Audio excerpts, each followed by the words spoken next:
Good evening and welcome to Everything Matters, Tales from the Periodic Table, Boron. Now, what we're going to do now, we're going to talk with the folks from Public Glass. Specifically, we have with us Russell Taylor, Matt Lucius, and Nate. Oh, I don't have Nate's name on here. There was Nate Watson. Yes, there, I do have his name here. And they are going to give us a little demonstration of what they do. The Public Glass is San Francisco's Center for Glass Art and Education, and they're going to give us a little demonstration of what can be done with borosilicate glass. I'm going to move that over. I'll leave that there. Okay. And I'm going to turn it over now to Russell, and he will narrate what's going to happen here. Great. Thank you. Well, thank you so much. Let's jump into it. There's several types of glass out there, and I'll just go through a few of them. There's fused quartz glass, which is the most pure form of glass. This is just silica glass. There's lead oxide glass. This is typically what you find in crystals, so like your mother's vases and really fancy glassware is made out of lead oxide glass. You have aluminosilicate glass, oxide glass, soda lime glass, which we actually have here today, and we're going to be talking about soda lime glass as soft glass. And then the star of the show is going to be borosilicate glass today. So borosilicate glass, as mentioned before, was developed in the 1900s by Otto Schutt. He was a German, and it wasn't until 1915 that we started developing this, and it was developed into Pyrex. And this borosilicate Pyrex glass has improved strength and is much more temperature resilient. In fact, its coefficient of expansion is 1/3 that of regular soft glass. And so you see borosilicate glass in a lot of applications. You see it in thermometers, you see it in your cookware. Your pie plate from your Thanksgiving dinner is made out of borosilicate glass. And this is because it has favorable properties for cooking.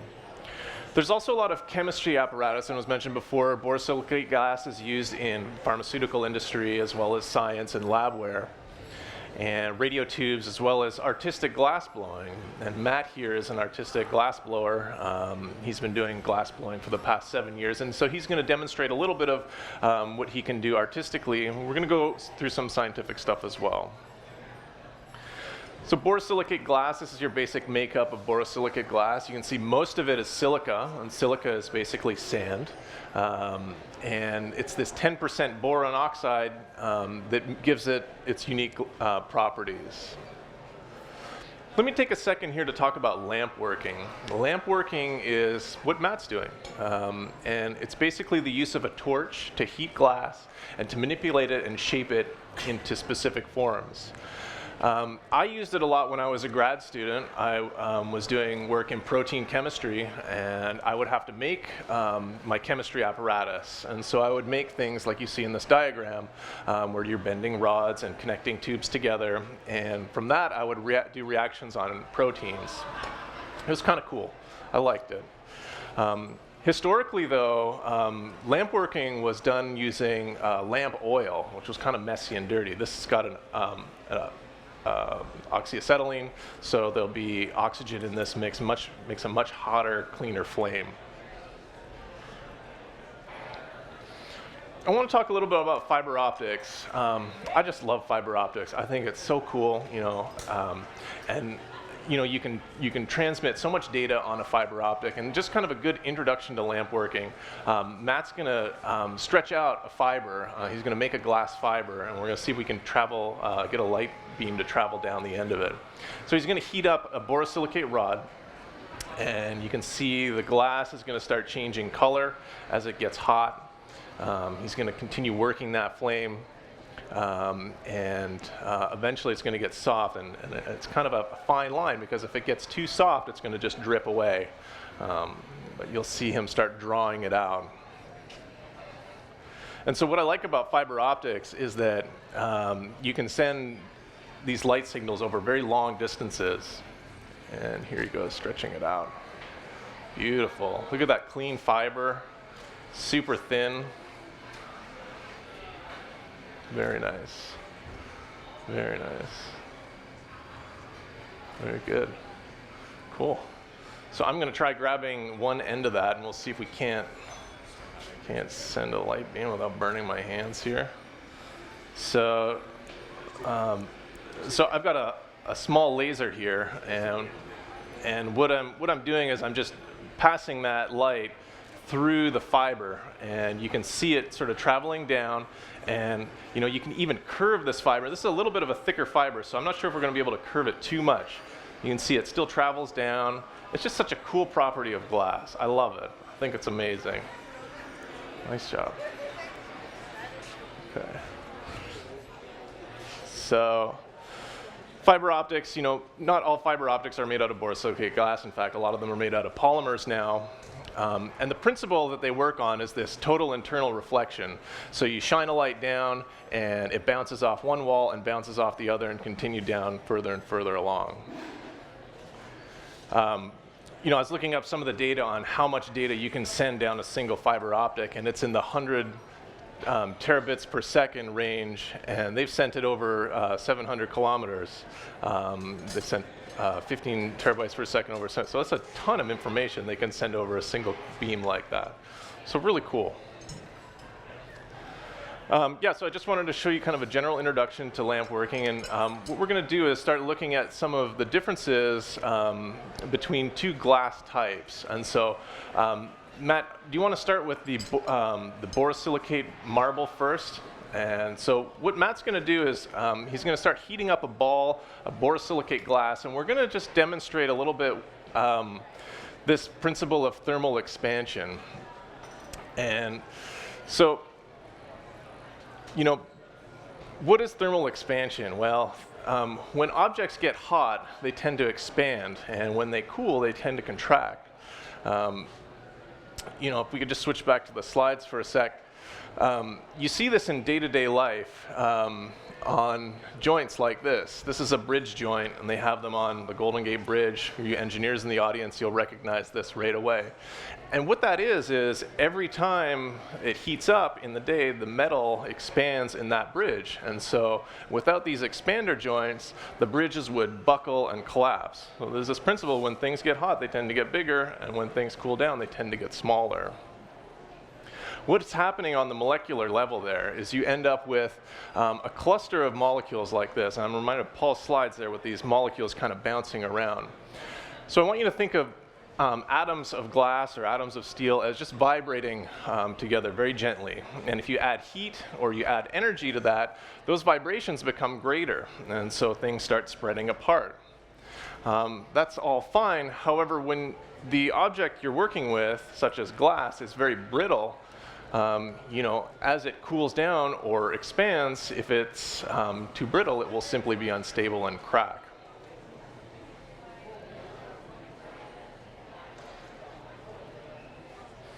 So how's that marble coming along? It's pretty good? Okay. Yeah. So this is a borosilicate glass marble that he's heated up. And what we're going to do is we're going to plunge it in this body of water, cool it down really quickly, and we'll watch kind of what happens. Beautiful. Very round.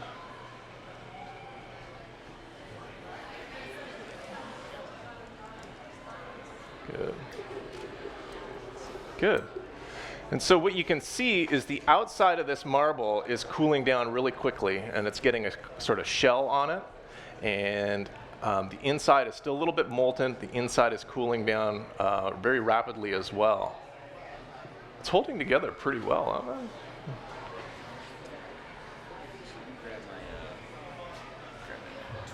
Sure. Sure. So yeah, that held up pretty well.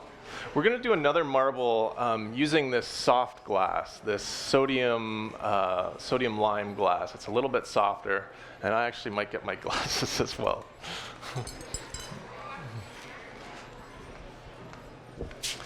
Yeah.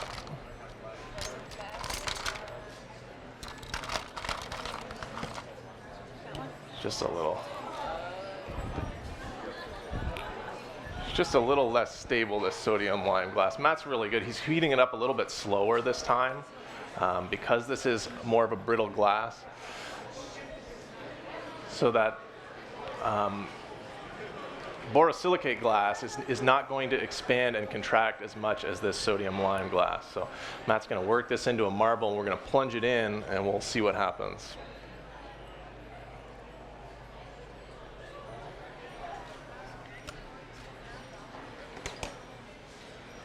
Very nice.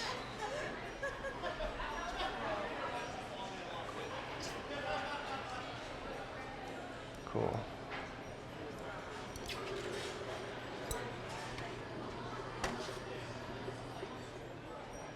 It's a little tricky to see, but there's a little bit more fracturing going on the surface of that one. If you look at the marble next to it, so the outer shell of the sodium lime glass is all basically what's happening is it's developing a skin as it cools down, and then as the core cools down, it's actually kind of imploding in on itself and breaking it as it goes. You can see Matt tried picking it up there, and it's just a shattered ball on the bottom.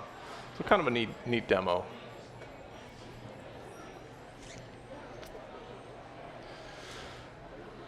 Next, let's take a look at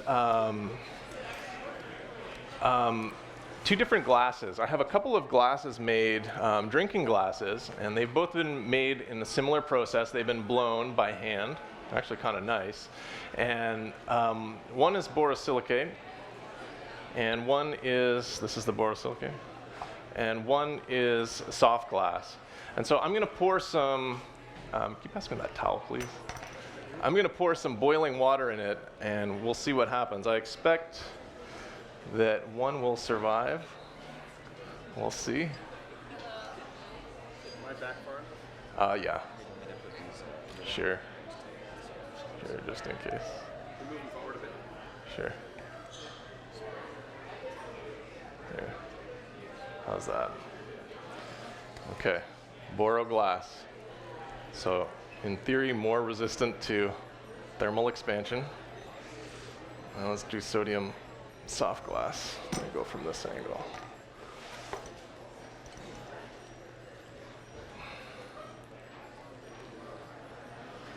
We'll see.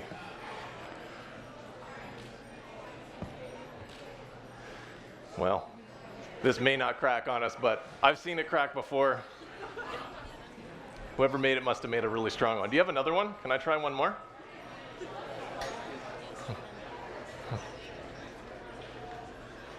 Let's try one more. Thank you. Let's try one more.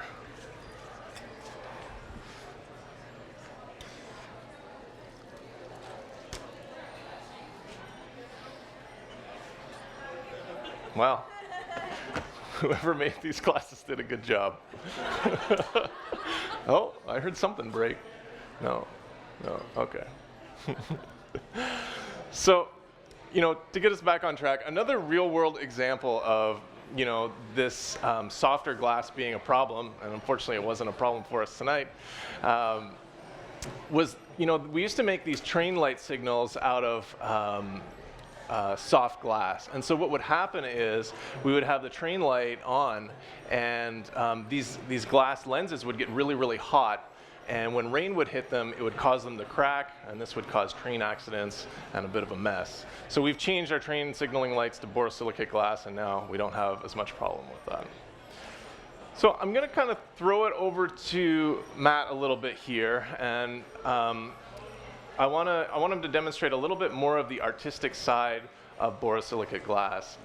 Because it has these favorable working properties, because you can heat it and cool it relatively easily without having it break, you can make some really beautiful objects. And this is something that Matt's been doing for the past 7 years, and it's really, really awesome to watch him work. So I might just stop talking for a couple minutes here, and you can just watch him do his thing.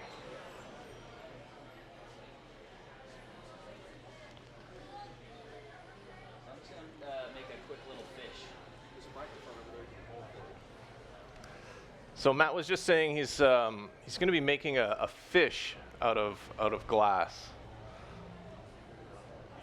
I don't see the microphone. And so this is the body of the fish that you're starting. Is that right, or? Yeah. Okay. Borosilicate tubing. So he's using a borosilicate tube, and he's getting a little more volume for the body of the fish.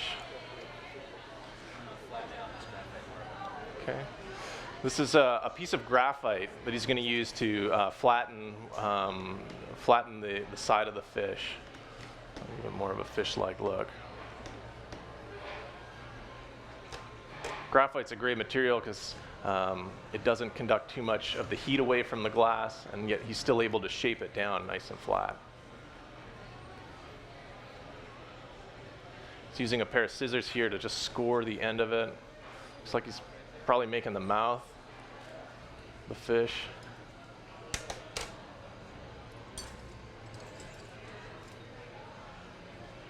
He's grabbing a solid piece of borosilicate glass. This is not a tube, it's just a solid rod of glass. And so he's kind of using this solid rod almost like a paintbrush or a sculpture brush, and adding material and sculpting it. There's a real delicate balance that he's using. He's really controlling the amount of heat that's on the glass. By controlling the heat like this, he's able to allow the glass to flow in a certain way. He's also able to stretch it and pull it in other ways. And so the whole time, you're kind of looking at the heat and what the glass is looking like. Is that right, Matt? Yeah. In terms of the color? Yeah. And the color kind of gives you an idea as to how hot it is.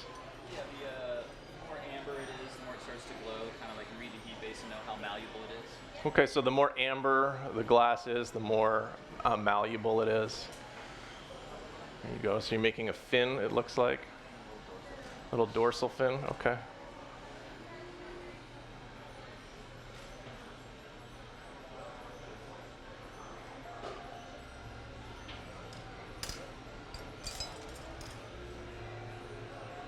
Tell us about the glasses he's wearing. These are didymiums, and they call them sodium chloride. So he says they're didymiums. I don't know. Didymiums, I don't know what that means, but I know basically what you're seeing, that yellow is the sodium burning off, and these cut that part of the visible light wavelength, so I can see kind of what you're seeing here. That's when you look right when it's got one of the lenses on there.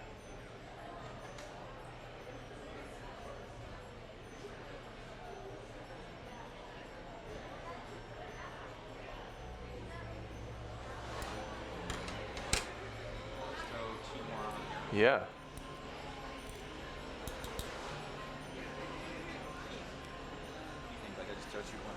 Yeah, no, yeah, take your time.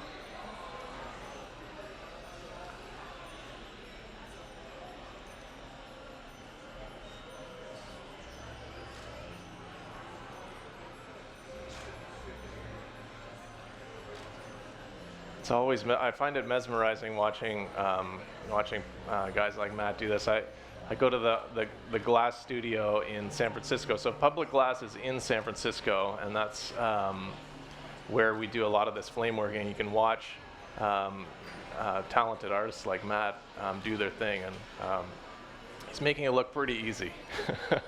When I do this, it usually turns into a marble in the bottom of a fish tank. Do you offer classes? Yes, we do offer classes. One of our events is hot glass, cold beer, which is a good introduction to glass blowing. You can watch some artists do some work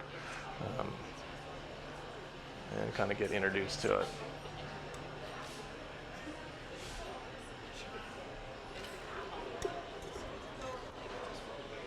Yeah.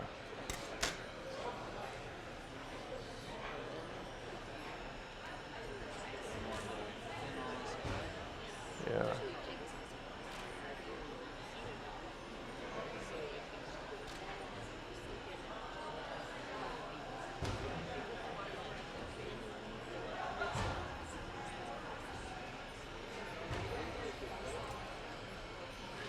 So it looks like you put a blob of the glass on to make the fin, and then you kind of stretch it out again. Yeah, I'm like layering it back on itself, so it gives it a little bit of texture, so it kind of looks a little bit more like a fin. Just go a little bit, and then pulling it out, trying to give it a little bit of motion. Tugging it like that, and then letting it cut it off. Cool. Waste in here.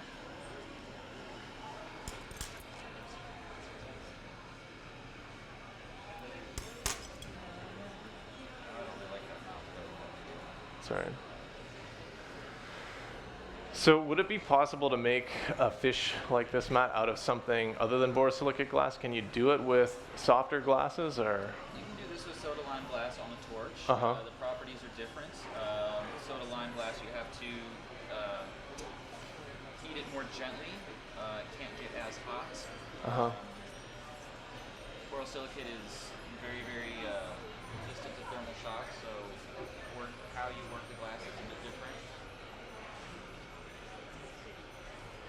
The colors look a bit different. But yeah, you can. Cool. It's starting to take shape. A little bit of fish. Beautiful. Very nice.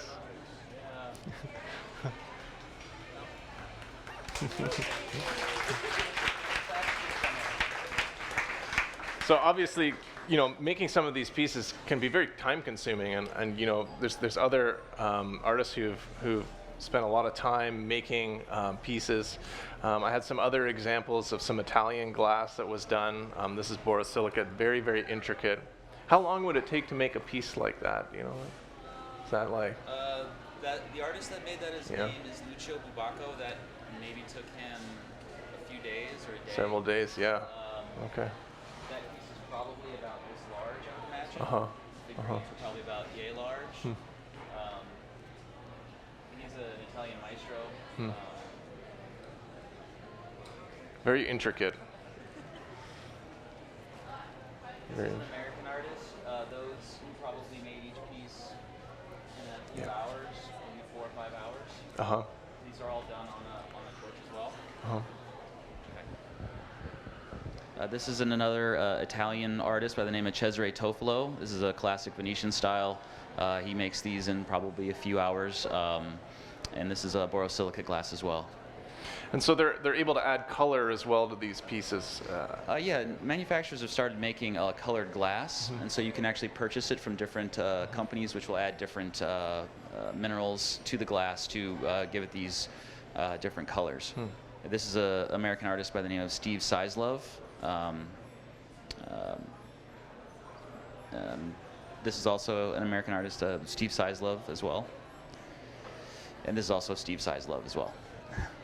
There's lots of. There's a lot, yeah. Lots of glass art. There's a lot of glass art, yes. So, you know, to sum up, you know, boron is mined, and its main uses is for glass. And, you know, there's industrial uses as well as these artistic uses that we've highlighted. Its use in glass enhances its physical properties and has made revolutions in science as well as information technology. That's it. Thanks for your attention. I'd like to thank Public Glass. Give them a hand. Yay. Come up and see the fish. Thank you for coming to Everything Else Matters. We have lots of other programs here at the Exploratorium. Come and see Full Spectrum Science. This month it's sound. Thanks again for coming.